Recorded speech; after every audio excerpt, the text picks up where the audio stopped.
So a lot of you guys are a big fan of the Daily Dose of Football YouTube channel, and they have some incredible content out there.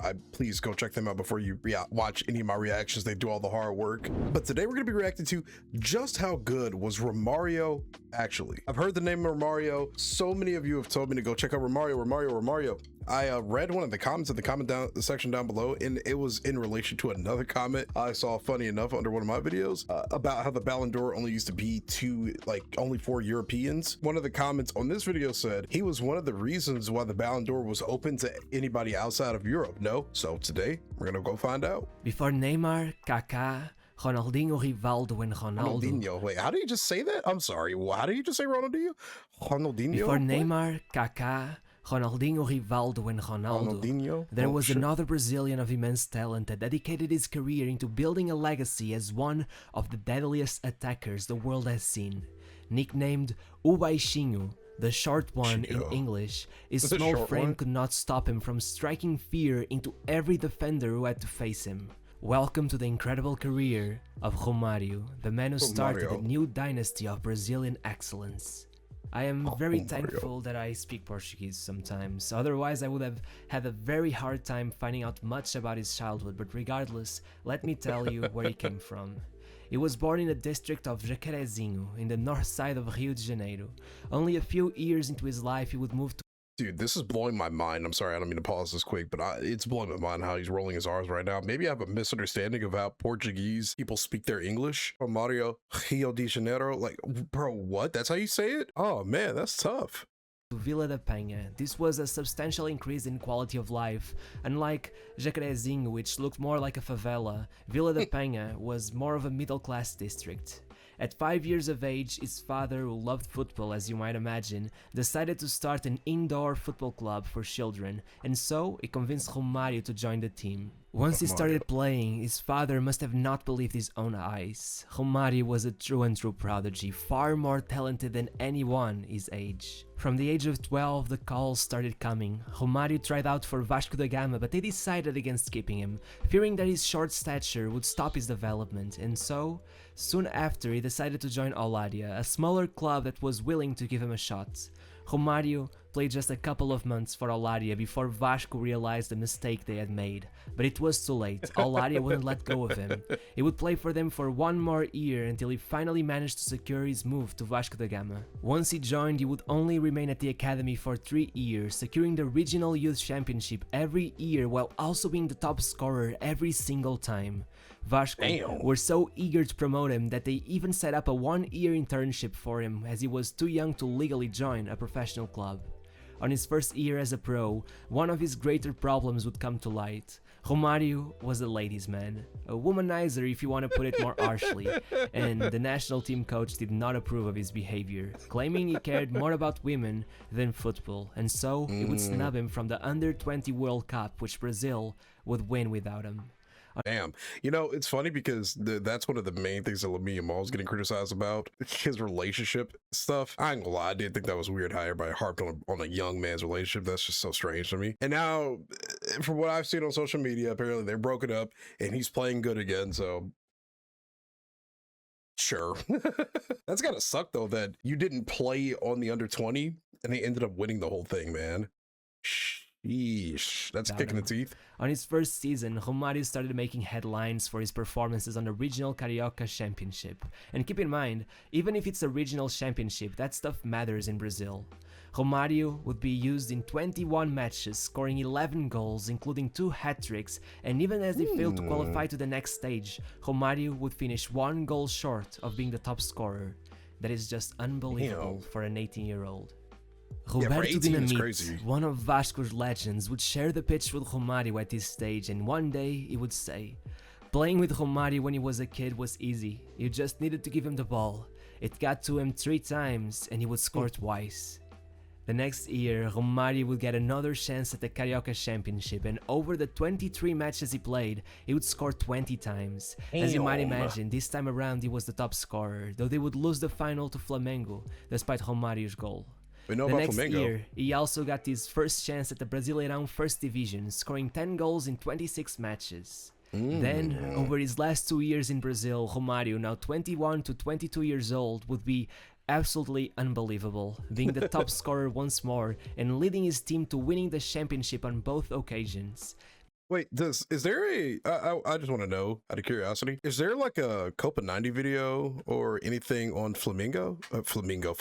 Because I've seen a lot about the club. They've come to the US a couple of times. I definitely would like to learn more about that club in particular. The passion that I've seen from their fan base is insane. On both occasions. By the end of his time there, the comparisons with Pelé had started, and he would, with no doubt in his mind, tell the press, "One day you will see me score 1,000 goals just like Pelé." Over summer, he joined the national team at the Seoul Olympic Games, and if anyone questioned whether he could perform outside of the regional championships, they would have their answer now. Romario was on fire at the group stage, scoring 5 goals over the 3 matches and leading Brazil to their last 16 match against rivals Argentina, where they get a 1-0 win.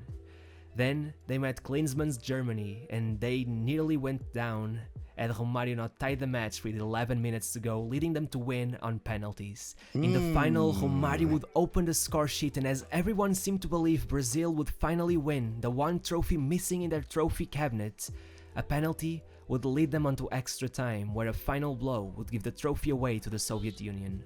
Romario would easily be the top scorer with 7 goals in 6 matches, and if he had already gathered lots of attention, now everyone had their eyes on him. So now before it was too late, PSV snatched him up for $6 million, beating the record of most expensive player in the Brazilian league so far, held by Zico.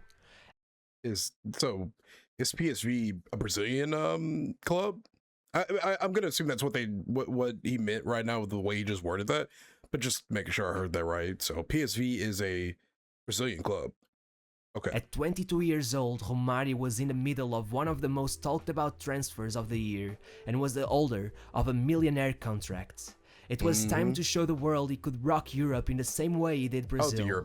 To begin with, in Europe his bohemian lifestyle, which would define the generation of Brazilian players that would stem from his success, would contrast even more. Disgusting. He once even said, "The night is my friend, it makes me happy. When I'm happy, I score goals." I respect that. This stance ensured that he had no other choice but to perform. If he failed to, the managers just would not put up with it, but still, over his first year, with or without a hangover, he would score and keep on scoring. He proved he was exceptional, one of a kind, a legend in the making. When he arrived at the club, they had just won the treble. Keep in mind that at the time, PSV were much more than what they are today. They were quite simply one of the best teams in the world. Romario would not wait around. He would immediately prove worthy of a place in the starting lineup, and by the end of the season, he had been the team's top scorer with 26 goals in 31 matches, winning the domestic double and even scoring in both legs against Real Madrid as the team got knocked out of the Champions League. In his first attempt, Romario had already shown there was not much more anyone else could possibly provide the team. Over the summer, he took part in the Copa America. It would be pretty anonymous in the first group stage, but once the final stage started, he would score in every match. Against Maradona's Argentina, Paraguay, and finally the only goal against Uruguay that would give the title to Brazil.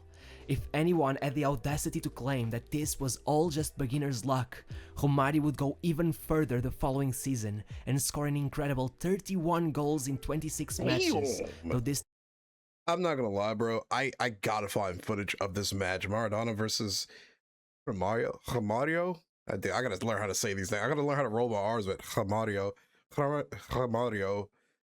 Maradona, Romario. I want to find footage of this match. That sounds like that'd be legendary to watch. Audacity to claim that this was all just beginner's luck, Romario would go even further the following season and score an incredible 31 goals in 26 matches, though this time around, even though he still topped the goal-scoring charts, an ankle injury left him out for 3 months, and PSV would slowly fall to second place, losing the title to Ajax by a single point.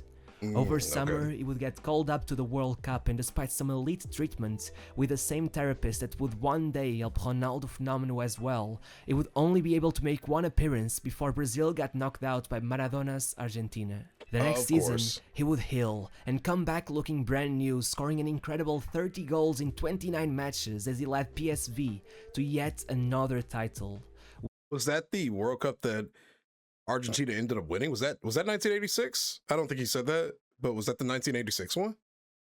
Scoring an incredible 30 goals in 29 matches as he led PSV to yet another title. One that would be very special for the club, as it meant they now had the same amount of titles as Feyenoord. In 1991 he would have his worst season at PSV by far. After an unimpressive start, it would all get far worse as he suffered a broken leg and was kept on the sidelines for nearly 3 months. When he came back, he would be playing a bit better, but still he would struggle to hit his usual form and would end the season with only 9 goals in 19 matches, though PSV would still manage to win the league. After another small absence, and as talks about whether these injuries could have changed Romario forever started being heard, it would go on an incredible streak, scoring 19 goals in 13 matches, completely silencing any doubts regarding his performances.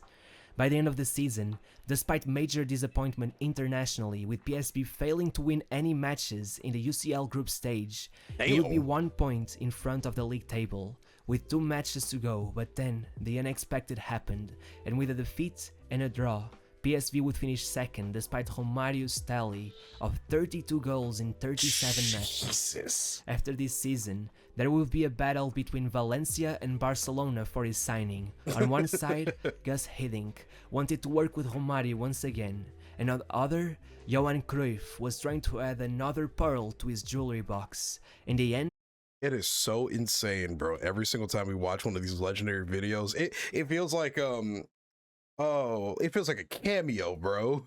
Every time we watch a video and a person from a previous video that we just watched pops up, it feels like a cameo. I'm so happy I know these people now. In the end, $5 million would see Romario fly to Barcelona. One problem arose when Romario arrived at the club. As much as his transfer had been secured in hopes of conquering Europe, the rules demanded that only 3 foreign players remained. So Laudrup would be dropped in the Champions League in favor of Coman, Stoichkov and Romario. The preseason quickly justified this decision, with Romario scoring an astonishing 14 goals in just 8 matches. Then, Romario would start firing domestically, scoring 30 league goals, iconically scoring hat-tricks in both of their matches against Atletico and another one against Real Madrid, as Barcelona managed to beat them 5-0, the third of which would be considered one of the most beautiful goals ever scored by a Barcelona player. That would quickly launch Barcelona towards the title, and on the Champions League, it would be a whole different story. Romario would only score we gotta look this goal up. Is this it? I don't know if this is the one. Damn, that was clean. Twice, both of the goals coming against Spartak. Okay, wait, let's back up a bit. I just want to make sure I know what we're talking about. Quickly launch Barcelona towards the title, and on the Champions League, it would be a whole different story. Romario would only score twice, both of the goals coming against Spartak Moscow, but in a way, his arrival did make the difference. Such was his fame as the deadliest player on the planet, that often the defenders would get so worked up trying to make sure he was well marked that Stoichkov would be forgotten, which, as you might imagine, led to him easily topping the goal-scoring charts as Barcelona arrived at the final without a single defeat. Damn. As much as AC Milan were strong, Cruyff's dream team were at a whole new level of recognition. It wouldn't be unfair to say that they were favorites at all. So imagine the disappointment when they lost the final by not 2, not 3, but 4-0. It was a disaster. Afterwards, it was like Romario knew he had to do something to try and salvage this season that seemed to have had everything to be exceptional at first. So when he joined Brazil, business was about to go down. His partner up front was Bebeto. They both knew each other from their time in Brazil, playing in rival clubs. The young Romario showed up to take the spotlight from Bebeto and frequently upset his plans of national domination with Flamengo.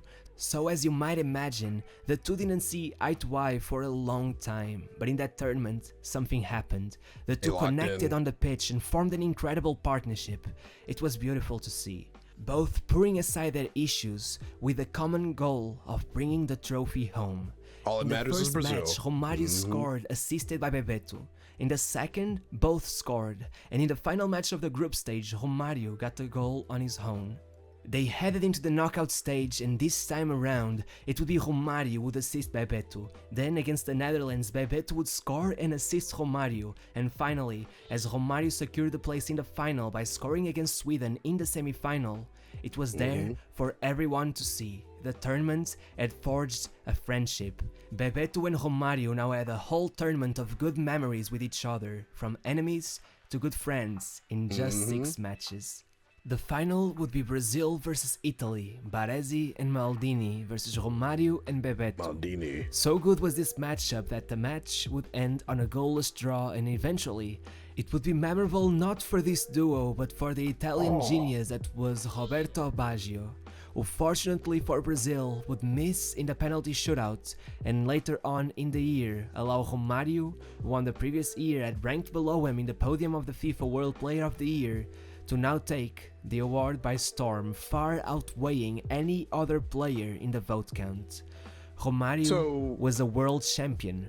Romario was the best player in the world, but over the first few months of his second season with Barcelona, Laudrup had left, unable to forgive Cruyff for excluding him from the Champions League final. Without him, Barcelona struggled, and the press was quick to blame the egos of Stoichkov and Romario. And if Cruyff had to decide who to put on the chopping block, it all became much easier to decide once news broke that Romario had been meeting with the chairman of Flamengo. As insane as it is, at 28 years of age, the man deemed to be the best player in the world gave it all up on a whim, joining none other than the rival club of the team who raised him. Though that can be easily explained by the fact that Vasco were unable to string together the money needed to secure his transfer, and among all of this chaos, all that Romario most desired was to return home to Rio de Janeiro. I mean, I respect that. I mean, you spend a lot of your life in Europe. You're probably missing your family. You're probably missing your friends. You're probably missing playing, like, you know, that level of football that is special to Brazil, probably. I mean, it makes sense, you know? I mean, he's already got his world championship. I mean, he's kind of free to really do whatever he wants, man. Best player in the world, World Cup under his hands. He can kind of just do whatever he wants, realistically. Nobody can tell him no, you know? But I think we're going to definitely watch a video on this club. I would love to see more of it. Like I said, I love their passion, and this is a bit of a more niche thing, but I do like their colors. But no, seriously, jokes aside, it's insane that he was able to recover from some of those like bigger injuries pretty quickly and then rebound and win a World Cup. Like, oh man, that's so cool. That's so cool. From here on out, Romario would mostly stay in Brazil, only making a few cameos in Europe here and there. Regardless, over his first full season, Flamengo would lose the final of the regional championship as Romario had a fight with the coach right before the game. This led the board to sign Edmundo to join Romario in forming what they called the best attack in the world. Regardless, Flamengo would massively underperform, even getting close to relegation as Romario would only manage to score 8 goals in the 16 matches available. Suddenly, a transfer mass would ensue, and out of nowhere, Romario would join Valencia, becoming the most well-paid footballer in the world. Unfortunately for Romario, this transfer was only the desire of the board and not the coach. Luis Aragonés did not approve of Romario's attitude, and soon they would clash as Romario was left out of their match with Bayern. It would only be less than 3 months after his arrival that the cameras would catch Aragonés yelling at Romario to look him in the eyes as the player refused to explain why he had a party in his hotel room the previous night. The relationship was doomed, and alone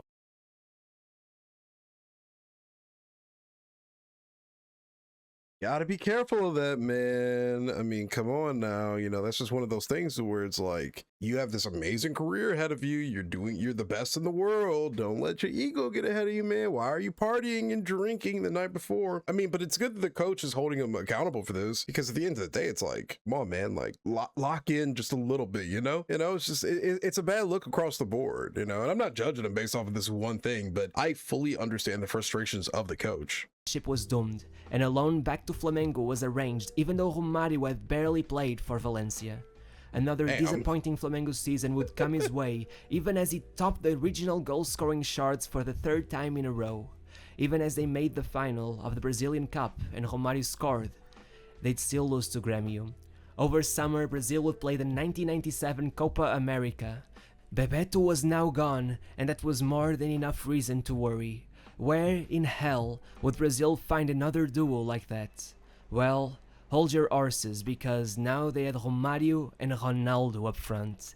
In the group stage, Romario got 3 goals and assists. Then Ronaldo would demolish Paraguay with 2 goals. Then came a match against Peru. Ronaldo would fail to score, but the rest of the squad would get a whole 7 goals, 2 of them coming from Romario. Unfortunately, o Baixinho wouldn't go to the final.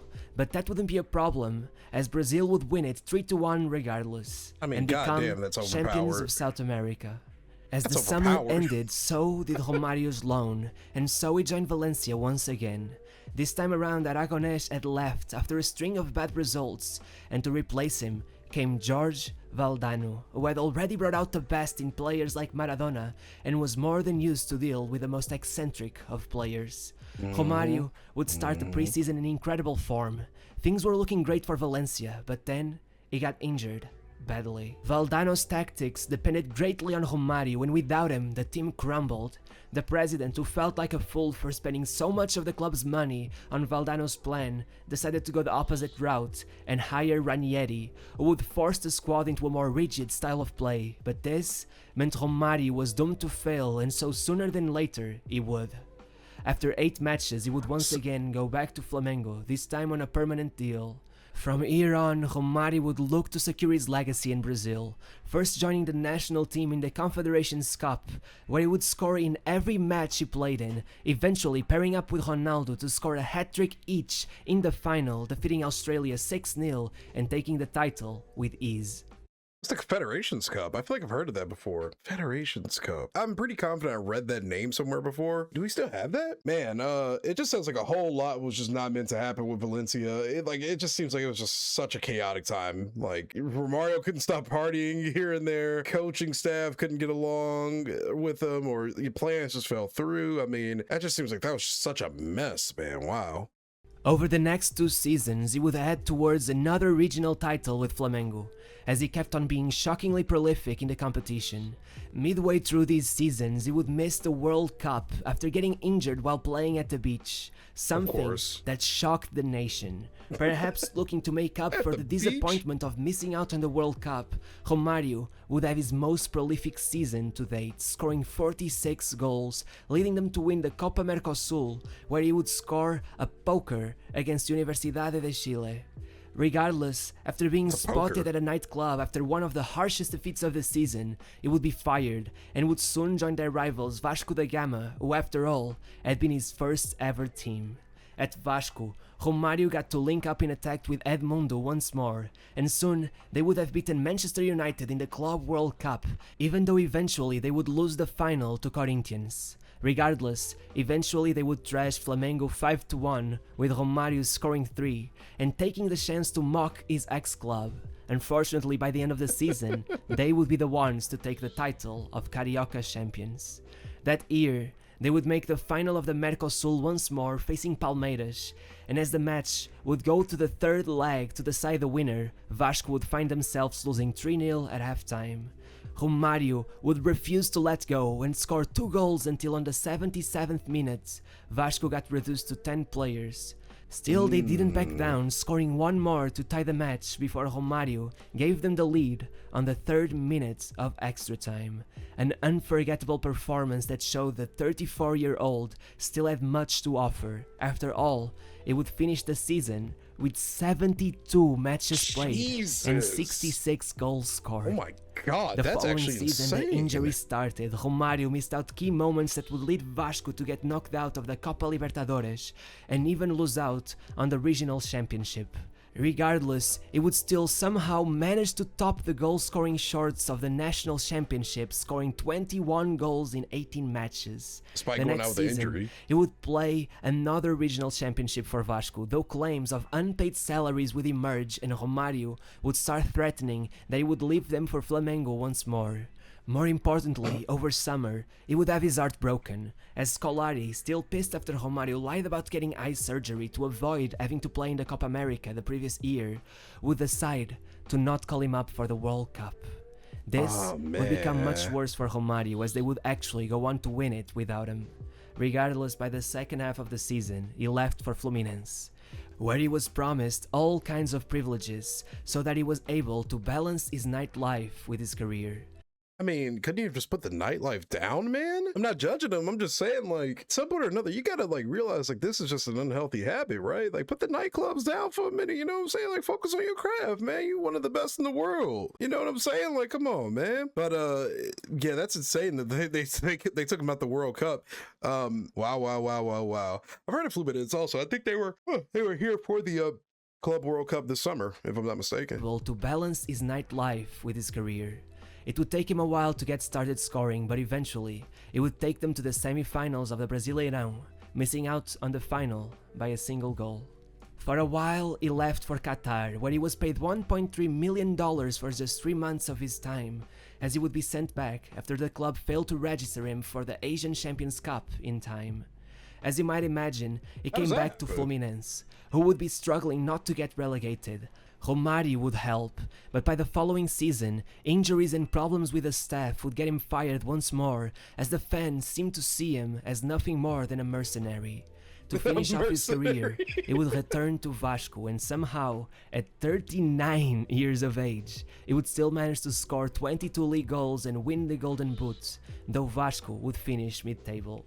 The following year, he would leave for the United States, playing for the Fort Lauderdale Strikers, as he would help them to their first ever playoffs before leaving to Australia, where he would make some guest appearances for Adelaide United. Finally, his last season would start with Vasco. He would get 15 goals in 19 matches, one of them he would consider to be his goal number 1000, becoming the second player after Pelé to achieve that mark.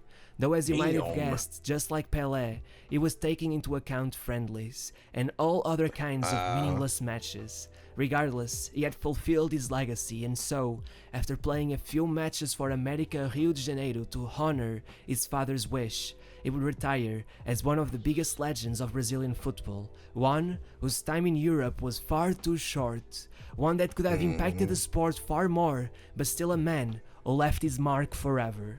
To this day, no matter how much the younger Brazilians have impacted the sport, whenever I mention them in conversations with my father, he ends each sentence with, "But Romario, he was something else." So, after going on about this seemingly never-ending career, let's get into the ratings. For finishing and positioning, there's no debate. Both are a 10 out of 10. Then speed and physicality, nothing that incredibly outstanding, it's a 7 out of 10. First touch and ball control, well, just go back and watch this goal from when they hammered Real Madrid 5-0 and you'll understand why it's a 10 out of 10. Mentality doesn't need much of an explanation either. He loved women and booze more than he loved football. It's a 6 out of 10. Do you guys agree with that? Because based off of what I've seen, he could have been even more if he just put the ladies and the alcohol down just a tiny bit, you know what I'm saying? Like, oh man, that's just such a disappointing thing to hear, because injuries are one thing. You can't really help injuries, but you got to think it. Like, you can control what you're doing when it comes to the other stuff to a degree, you know? I mean, maybe it was just peer pressure. Maybe it was just he generally just loved that stuff, you know? He couldn't just stop partying. I've heard that is one of the many things that kind of ended Ronaldinho's career pretty early. I said that's so weird. Ronaldinho, bro, whatever. Apparently that is one of the main things that stopped his career from being even better than what it was, because he couldn't stop partying. Those parties, man, those parties, especially in the 80s, 90s, early 2000s, bro. Ooh, they had alcohol. Like, girls was really, you know, dressing a little bit more openly in that era compared to like the years before, you know what I'm saying? You got that booger sugar, and that was prime booger sugar era, if you know what I'm talking about. I don't want to say the word because YouTube might not like it, but you know, that party life in those 90s to early 2000s, something else, man. I bet you it was. Longevity and adaptability is a 9, misses the perfect 10 due to how little he stayed at the top of European football. Flair is a 9 out of 10, just short of the very best. Trophy cabinet is a 9, lots of trophies with the national team, but his club record isn't the most impressive at all. Finally, the icon factor, which is also a 9 out of 10, as he clearly gets edged out by other Brazilian legends. This totals out to 78 out of 90, one of the highest scores I've ever given, and now it's your turn to decide whether that's fair by voting in the link in the description. Also, I have to mention, you gave Gascoigne one of the worst ever scores in the voting. I wasn't expecting it, but regardless, he ends up with a 76 out of 100. So, that was Romario's career in a video. I hope you enjoyed. If you did, don't forget to like and subscribe, and I'll see you next week. Bye. I mean, wow, I mean, impressive career, but man, I'm just sad to hear that he really could have been even more if he didn't party as hard, man. I mean, wow, that's just so disappointing, you know? Like I said, I'm not judging. I'm just sad when I hear that a player has so much potential and they just kind of let it go over the little things. Like, I love women as much as the next brother. I love partying as much as the next brother, but you gotta bring it back when you're something like what he is, you know what I'm saying? So, really cool video. I love these daily dose of football videos. I'm gonna make sure to link it in the comments or in the description down below like I usually do, because again, shout out to him and all of these other phenomenal creators that create the content, and I'm just sitting here learning and reacting or whatever. But this is a really good video and I'm glad you guys sent it to me. So what do you guys think about Romario? Romario,